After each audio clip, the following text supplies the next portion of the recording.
Shalom Ubracha, mes chers amis, pour d'autres Torah, sur l'importance de la période dans laquelle on se trouve. Aryeh Sha'ag, comme nous l'avons dit. Aryeh Sha'ag, le lion, il rugit. Le lion qui est Hachem. Et c'est aussi quoi le Aryeh? C'est les lettres de Aleph de Aryeh. C'est Elul. Le Resh, c'est Rosh Hashanah. Le Yud de Aryeh, c'est Yom Kippour.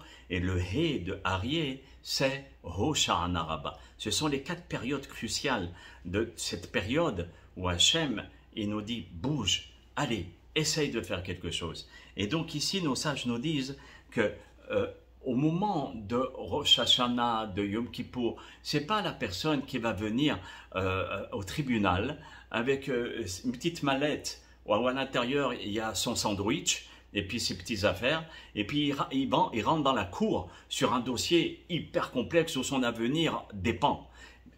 Vous êtes d'accord avec moi, il ne va pas faire comme ça. Il va se préparer un dossier, et si par malheur il arrive avec son petit casse-croûte dans le tribunal, et puis on le voit comme ça qu'il se moque de notre figure, les juges vont dire cela c'est un rigolo. Allez, on va lui donner une tréha. Alors c'est pour cela que c'est à nous de préparer notre dossier. Comment on prépare le dossier pour Rosh Hashanah, Yom Kippour, Hoshana Rabbah, toutes ces périodes qui sont très très importantes où les anges sont là à marquer notre avenir et pas seulement ici-bas, même là-haut, à 120 ans. Alors on essaye de faire des petits pas. Vous voyez, comme je vous ai souvent expliqué, de façon à ce que Be'ezrat Hashem, on puisse bouger, ne serait-ce qu'un micron, mais on bouge. Vous voyez, c'est ça qu'Akadosh Baruch Hu, il veut. C'est ça le Aryeh. Le Aryeh, c'est d'avoir peur d'un côté, du lion, mais de l'autre côté, c'est pendant ces 4 périodes de bouger. Et à ce moment-là, tu bouges. Hachem Yitbarach n'est pas une lame de rasoir. Loin de là. Loin de là. Il est ton papa. Mais si Chas v'Chalila, la personne, est un mon foutiste, j'irai au dernier moment écouter le chauffard. Yom Kippour, au moment de la Ne'ila, au moment où ils vont sauter le chauffard, écoute, moi j'ai pas le temps. Alors aussi Hachem n'aura pas le temps. Hazve Halela. Et pas seulement sur terre. Je parle à l'au-delà. Vous savez que Yom Kippour, Rosh Hashanah, ce n'est pas seulement des jugements ici-bas. C'est une opportunité en or. Même l'or, il ne vaut rien devant cette opportunité d'enlever les mauvais décrets, d'enlever les avérotes, des fautes, des erreurs que nous avons faites, qui peuvent nous faire rentrer dans des endroits là-haut terribles, pire que le Gehinam. Pourquoi rester avec ça? On bouge un petit peu, on enlève toutes ces sentences, ces mauvaises sentences, vous voyez. Alors Hachem, il nous donne ces opportunités, il nous dit, vas-y mon fils. Et donc c'est cette préparation, il faut avant que la fête vienne, vous voyez. Et même si Rosh Hashanah, il est passé, et que tu t'es pas encore préparé, il y a les 10 jours entre Rosh Hashanah et Yom Kippour. Et à ce moment-là, tu vas essayer de te préparer. Si tu n'as pas eu de préparation, et c'est que Yom Kippour que tu es réveillé, mais au moins, il faut cette préparation. Et je vous donne une métaphore pour comprendre l'importance de cette préparation. C'est comme dans une synagogue, il y a, vous savez, dans les grandes yeshivot, chez les chassidim, tous les chassidim, ils passent devant le Rav pour lui souhaiter Shabbat Shalom, Good Shabbos, Gitayan Tiv. Donc, à ce moment-là, le Rabbi, il répond. Très bien, et il y a des centaines et des centaines de chassidim qui passent devant le Rav pour enfin recevoir la bracha du Admour, du Rabbi. Qu'est-ce que c'est d'attendre une demi-heure lorsque tu vas recevoir des brachot me'el elyon? C'est extraordinaire. Alors ça vaut le coup d'attendre. Est-ce qu'on n'attend pas devant une salle de cinéma ou bien devant le médecin? Et qu'est-ce que ça va nous apporter? Un petit peu de guérison, un petit peu de satisfaction. Mais je ne dis pas le cinéma est permis, attention, hein. C'est rien qu'un machal.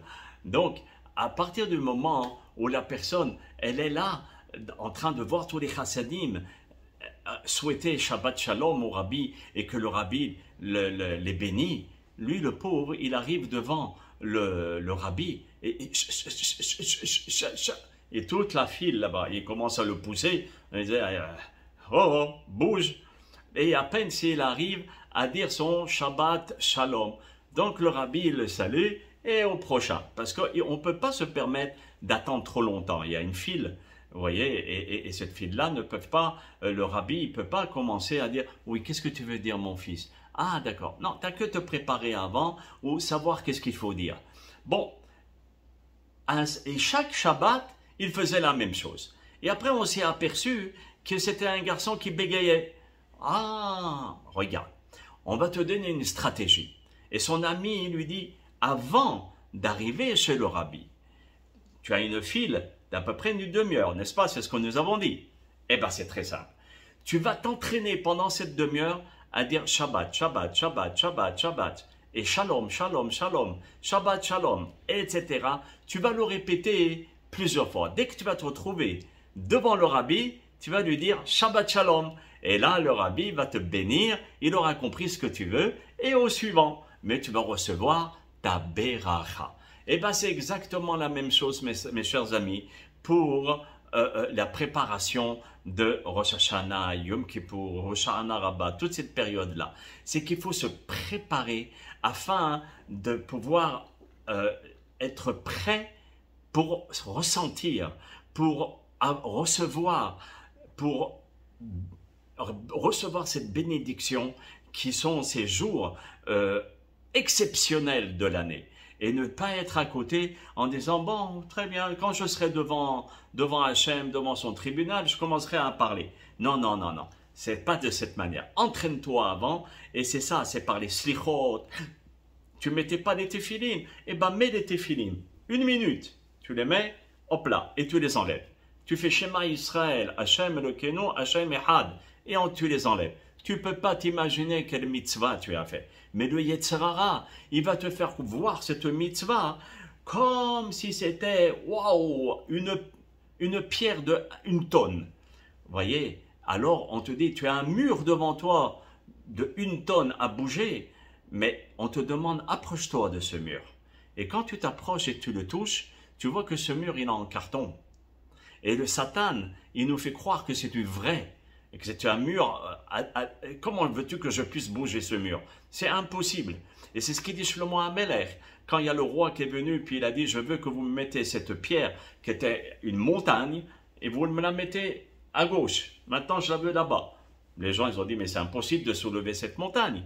Il y a un petit enfant, un petit jeune, comme ça, un peu intelligent, Baruch Hashem. Quand le bon Dieu, il a distribué l'intelligence, il n'était pas absent.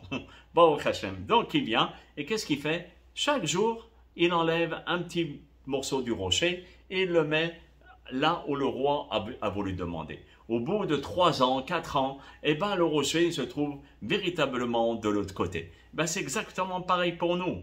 On nous demande de faire des mitzvot. 613 kilos, 613 mitzvot, c'est énorme. Mais si tu commences, tu es obligé de faire quelque chose. Et donc, c'est de commencer, de fournir des petits efforts. Et c'est ça qui va faire un grand changement dans notre vie. Et je raconte une dernière métaphore. Quand on nous demande que la teshuva, ça veut dire le repentir, de faire des mitzvot, c'est notre responsabilité. Ce n'est pas la responsabilité du Rav, ou bien de notre père, ou bien de quelqu'un d'autre. Ou bien de se dire, les autres, ils font pour moi. Tu te mets le doigt dans l'œil jusqu'au cou de l'Aziz, ou l'Aziza. Non, non, c'est pas comme ça que ça fonctionne. On est une équipe. On est une chaîne où chacun nous avons notre place. On est dans un orchestre où chacun nous avons notre partition. Il manque une partition, tout l'orchestre est de travers. Et donc la musique ou la symphonie, on n'entend pas bien. Vous voyez, il y a un défaut.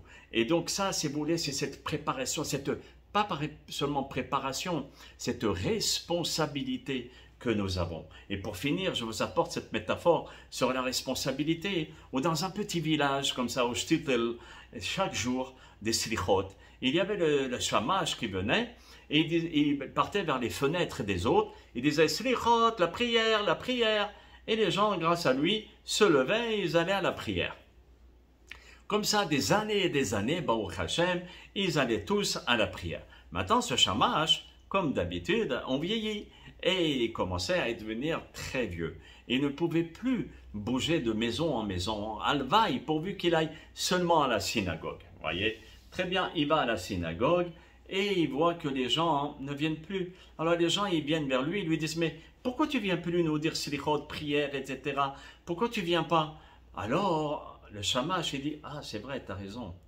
Tu sais, amène ta fenêtre, tu l'amènes ici à la synagogue, et moi je vais crier à la fenêtre, prière, la prière, viens, viens, viens vite. Alors il dit, mais si j'appelle ma fenêtre ici, je viens ici. Alors il dit, c'est exactement ça. Ça veut dire que je n'ai pas besoin de prendre la responsabilité de ce que tu dois faire sur mes épaules. Je venais, maintenant je suis vieux, je ne peux pas. Alors à toi d'essayer de prendre cette voix que tu entendais toutes ces années-là et tu laisses la fenêtre là où elle est, mais tu fais comme si tu entendais la prière, les silichot, parce que c'est ta responsabilité. C'est toi qui dois essayer de bouger et de fournir un petit effort pour essayer à ce que ces petits efforts, de rien du tout, je vous garantis, au bout de 10, 20, 30 ans, on est quelqu'un d'autre, quelqu'un de meilleur, de plus bon. Et on peut partir de ce monde à l'âge de 120 ans en étant fier d'avoir changé, de s'être approché du grand patron et de Papa Avinu Sheba Shamayim, le Melech HaOlam, le roi du monde. À très bientôt mes chers amis pour d'autres Dvar Torah Be'ezrat Hashem. Qu'Hashem vous bénisse et vous comble de bonheur. Kol Tov, Shalom Shalom. À très bientôt.